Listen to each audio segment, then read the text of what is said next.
I Am Power Award nominee, Diane Stroud. Life insurance for business.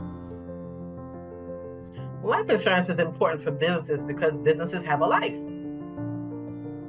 Sometimes we plan on going into business for a particular period of time, and it's going to end. It may not be the kind of business that you're thinking of that's going to be passed on to your children. It may just be your love.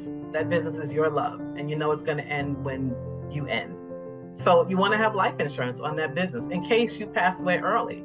So there's a type of life insurance called key person, where maybe maybe a business partner is the brains behind whatever your niche is in business. And without that person's ingenuity, you really wouldn't have the kind of business that you had.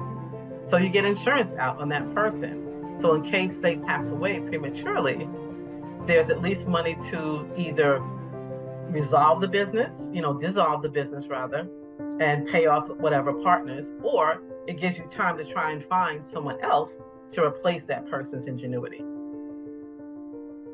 Tehu Community Development, equipment financing for manufacturing, trucking, medical equipment, restaurants, $5,000 to $250,000, 1 to 5 year term. Visit us at tehucommunity.com or call us at 877-702-2228 about our other financial products for your business. Your business is our priority.